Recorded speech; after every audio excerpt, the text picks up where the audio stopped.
మూడోది ఏంటో తెలుసా? మూడోది ఏంటంటే రోగాల కొండ. ఏంటిది? రోగాల కొండ అంటే నిప్పులు కొండ. ఏంటిది అది? నిప్పులు కొండ. బాబు, నేను బ్రతికిన కాలం అంతా ఈ నిప్పులతోటి పోతానేమో, నాకు ఈ నిప్పులు తగ్గదేమో, నాకు ఈ రోగం తగ్గదేమో. కానీ నేను అంటాను, చాలా మంది అంటారు, డాక్టర్లు సైతం కూడా చేతులు ఎత్తేసారయ్యా, ఏమీ ప్రయోజనం లేదు, ఇక నువ్వు బ్రతికిన కాలం అంతా ఇలా బ్రతకడమే, పోయేటప్పుడు చిన్నగానే సర్దుకొని పోవటమేనని డాక్టర్ల చేతులు ఎత్తేసారయ్యా, ఇంకేముందో నా పరిస్థితి అయిపోయింది అని చాలా మంది అంటూ ఉంటారు. కానీ వాళ్ళతో దేవుడు మాట్లాడుతున్న మాట ఏంటో తెలుసా?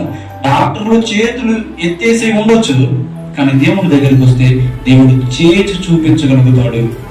ఆమె ఏంటిది అంటే, వాళ్ళు ఏదైతే ఈ జబ్బు నయం కాదు, ఇది కంపెనీ జబ్బు అంటారో, దాన్ని సైతం కూడా దేవుడు స్వస్థపరచగలుగుతాడు. ఆరోగ్య ప్రదాతయే, సంపూర్ణ స్వస్థత అనుగ్రహించువాడే. ఏంటంటే సంపూర్ణమైన స్వస్థత ఆయన అనుగ్రహించగలడు. అయితే పక్కన వాళ్ళకి చెప్పేటప్పుడు మాత్రం భయపడనాక, బాధపడనాక, దేవుడు తప్పకుండా నిన్ను స్వస్థపరుస్తాడు. తప్పకుండా దేవుడు ఈ బలహీనతల నుంచి నిన్ను విడుదల చేస్తాడు. అయితే వాళ్ళను బలపరిచినప్పుడు నీకు నువ్వు బలం చెప్పుకోలేవు. వాళ్ళ రోగాలు తగ్గించి నీకు మాత్రం అంతే ఉంచుతాడా? కాదు కదా. అప్పుడు నువ్వు కూడా ఏం చేయాలి? ప్రభువా, నువ్వు నన్ను కూడా స్వస్థపరచగలుగుతావయ్యా అని మనం నమ్మాలి. ఇప్పుడు 3 కొండలు చెప్పాను. ఏమేంటి అని?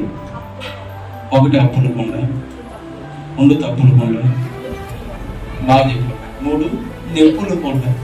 అంటే ఈ నెప్పులు నా జీవిత కాలం అంతా నన్ను విడిచిపెట్టవేమో, కానీ దేవుడు చెప్తున్నాడు, తప్పకుండా నీలో నా బలహీనతలు దేవుడు తీసివేయగలుగుతాడు.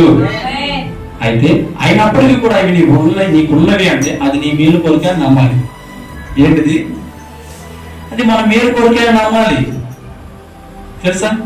ఏదైనా దేవుడు మన జీవితంలో బలహీనత పెట్టాడంటే అది మన మేలు కొరకే. ఏంటిది? మన మేలు కొరకే. అప్పులు తీసేయగలుగుతాడు, రోగాలు తీసేయగలుగుతాడు. ఆ తర్వాత ఇంకోటి చెప్పా కదా, 3 చెప్పా. అప్పులు, తప్పులు, నెప్పులు. ఈ 3 ఏసై తీసేయగలుగుతాడు. కానీ ఎందుకు తీసాడు తెలుసా? ఈ తీసేస్తే నువ్వు గాలికి ఎగిరిపోతాయేమో అని. ఇప్పుడు సపోజ్ అండి, ఇక్కడ ఒక పేపర్ ఉంది, ఫోన్ పేపర్ మీద పెట్టాను అనుకో, అది లేచి వెళ్ళిద్దా? వెళ్ళలేదు. అలాగే ఇవన్నీ నీ మీద ఉంటే నువ్వు మందిరంలో ఉంటావని అవన్నీ ఉంచాడు అంతే. నీ మీద దేవుడికి నమ్మకం వచ్చినప్పుడు తప్పకుండా అవన్నీ చిటికలో తీసేయగలుగుతాడు. ఆయన శ్రీమంతుడు, ఆయన నిన్ను స్వస్థపరచువాడు. అవునా కదా? ఆయన అప్పుడు కూడా ఎందుకు చేయట్లేదు అంటే నీ మేలు కోరే. నువ్వు అవన్నీ తీస్తే ఆడ మళ్ళీ లోకంలోకి వెళ్ళిపోతావని అవి అలా ఉంచాడు. అయితే నువ్వు చేయాల్సింది ఏంటి తెలుసా? ఈ కొండల కొరకు పరుగులేతడం కాదులే, కానీ ఇవన్నీ ఏసైకి తెలుసు. ఇవన్నీ ఏసయ్యా తప్పక తీసివేయగలుగుతాడు. అర్థమైనా? వాడి గురించి నువ్వు ఆలోచించాల్సిన అవసరం అయితే లేదు. అంటే ఇదంతా మనం ఎందుకు చెప్పుకుంటున్నాం అంటే, దావీదు ఎక్కాలనుకున్న కొండ ఒకటి, దేవుడు ఎక్కించాలనుకున్న కొండ ఒకటి, ఈ రోజు మనం ఎక్కాలనుకున్న కొండలు ఒకటి. ఇంకో కొండ చెబుతాను. ఇప్పుడు 3 కొండలు చెప్పాను, 4వ కొండ చెబుతాను. ఇదేంటంటే పిల్లల కొండ. ఏంటిది? పిల్లలు. ఈ పిల్లలు మా మాట వింటారు. పిల్లలు, మా పిల్లల భవిష్యత్తు ఏమైపోయిందో లేదా మీకు అది దిగులు లేదు అంటే, బాలుడి హృదయంలో మూఢత్వం వల్ల స్వాభావికముగా పుట్టును. ఈ మూఢత్వం వాళ్ళు ఉన్నప్పుడు మనం అనుకుంటాం ఏమనంటే, పిల్లలు మన మాట వింటారు, లోబడతారు, లోబడరు, వీళ్ళ బ్రతుకులు ఏమైపోతాయో. ఒక స్థలం కొని వాడి పేరు మీద పెడతాడు, బాగుపడతాడు, సరే ఎట్టయినా బ్రతికేస్తాడు. లేదు, ఒక మంచి ఇల్లు కట్టి ఒక అపార్ట్మెంట్ కట్టు, అపార్ట్మెంట్ కాకపోతే డబుల్ బెడ్రూమ్ ప్లాన్ అనే కట్టి వాడి పేరు మీద పెడితే వాళ్ళు ప్రశాంతంగా బ్రతికేస్తారు. ఆడపిల్లలు అనుకో, ఓ 10 లక్షలు వేసాం అనుకో, వాళ్ళు ఎదిగేలేక 25 అయింది. ఇంతే కదండి. లేదు ఒక 50 అయింది అని మనం ఏం చేస్తామంటే ఆ పిల్లల కొరకు కూడా ఆలోచిస్తూ ఉంటాం. అయితే దేవుడు అంటాడు, వాళ్ళకి మంచి భవిష్యత్తు దేవుడు ఇవ్వగలుగుతాడు. నీకు ఆ బిడ్డలు ఇచ్చిన వాళ్ళు ఎవరు? మీరు పోయి కోసం వచ్చుకున్నారు చెట్లకి. గర్భఫలము యెహోవావిచ్చు బహుమానం. ఆయన బహుమానం ఇచ్చినప్పుడు దాన్ని జాగ్రత్త చేయాలని ఆయనకు తెలియదా? అంటే బహుమానం ఇచ్చి మర్చిపోయాడు ఆయన. మర్చిపోయాడా? లేదు లేదు. నీకు బహుమానం ఇచ్చిన వాడు వాడిని ఎలా బ్రతికించడానికి తెలుసు. అయితే మొట్టమొదటి నువ్వు చేయాల్సిన పని ఏంటి ఏంటి ఏంటి? ప్రార్థన. ఓకే, దేవుడు ఎక్కించాలనుకుంటున్నాడే ఆ కొండకాయలు ఏది? ఎస్, ఇక్కడ దావీదు ఎక్కాలనుకున్న కొండ ఒకటి, దేవుడు ఎక్కించాలనుకున్న కొండ ఒకటి, మనం ఎక్కుతున్న కొండలు ఒకటి. కానీ యేసయ్య అంటున్నాడు, ఈ కొండలన్నీ కొండలు కాదురా, ఇవన్నీ బండలే. ఏంటి? బండలే. కాబట్టి నువ్వేం చేస్తావు? పెద్ద కొండలా చూసుకుంటున్నావు. ఏంటిది? పెద్ద కొండ, ఇది నేను ఎక్కలేనేమో చేయలేనేమో నువ్వు అనుకుంటున్నావు, కానీ నేను అవి బండలా మార్చగలను. నీకు కొండలే, నాకు బండలే, నేను నిన్ను వాటిని దాటించగలుగుతాను. అయితే దేవుడు అంటున్నాడు, ఆ కొండ ఎక్కాలి. ఏ కొండది చెప్తా. ఇంతకీ మేము చిన్న బిడ్డల గురించి చెప్పుకుంటాం. ఏమనంటే, బిడ్డలకి మీరు ఏదేదో చేయాలని అనుకోమాకండి, కానీ బిడ్డలకి దేవుని పరిచయం చేయడం మొట్టమొదట. ఏంటి? దేవుని పరిచయం చేయండి. బిడ్డలకు దేవుని గురించి చెప్పండి. ఈ రోజు దావీదు ప్రార్థన చేయడానికి గల కారణం ఏంటో తెలుసా? అయ్యా, నేను ఎక్కలేనంత అయితే అనుకోండా, నువ్వు ఎక్కించు. నేను ఎక్కలేనయ్యా, నువ్వు ఎక్కించు. నువ్వు ఎక్కిస్తే ఎక్కాలని నాకు ఆశగా ఉంది అన్నాడు కదా. ఇంతకీ అసలు ఆ కొండ గురించి ఇంకెవరు చెప్పుంటారు అన్నాడు? అవునా కదా?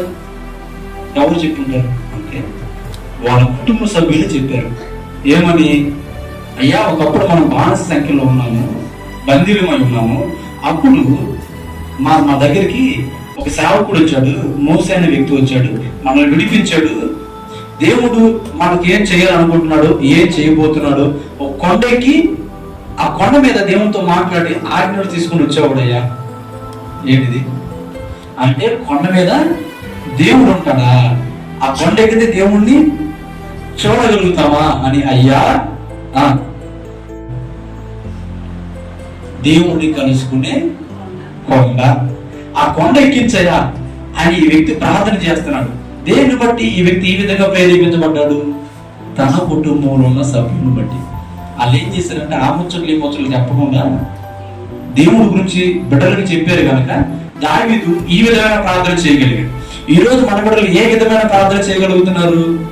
దానికి కారణాలు ఎవరు? మనమే. అవునంటారా కాదంటారా? నిజమా కదా? కాబట్టి మనం చేయాల్సింది ఏంటంటే, బిడ్డలకి దేవుడి గురించి చెప్తూ ఉండాలి. ఇంట్లో మనమే వాళ్ళకి టీచర్లుగా ఉండాలి, మనమే మాస్టర్లుగా ఉండాలి. ఎవరి గురించి చెప్పాలి? దేవుని గురించి చెప్పాలి. తల్లి కూడా చేయలేనిది, చదువులు కూడా చేయలేనిది దేవుని గుడి చెయ్యగలిగింది. ఏంటిది? తల్లి కూడా చేయలేనిది, చదువులు కూడా చేయలేనిది దేవుని గుడి చెయ్యగలిగింది. ఏం చేయగలిగింది అంటే, మీ బిడ్డలో ప్రయోజకులు చేయగలిగింది.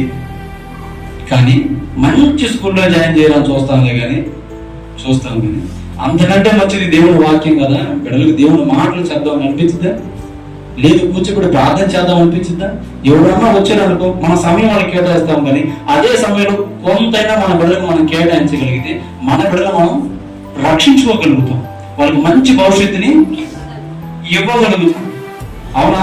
లోకంలో ఉన్న వాళ్ళకి అన్నిటికీ సమయం ఇవ్వడానికి మనకు అవకాశం ఉంటుంది, కానీ మన బిడ్డలకు మాత్రం సమయం కేటాయించలేని పరిస్థితిలో ఉంటాం.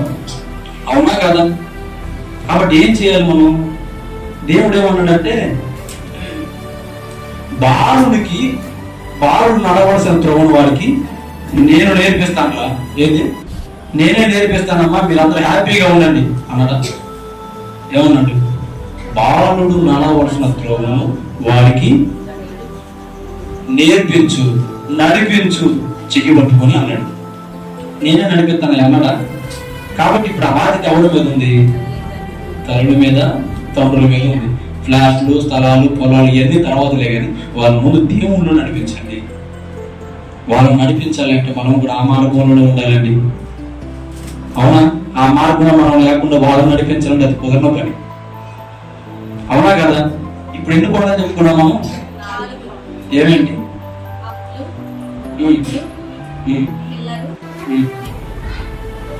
అప్పుడు, తప్పుడు, ఎప్పుడు, పిల్లలు. ఈ 4 కూడా మనం చేయలేమేమో అనిపించింది.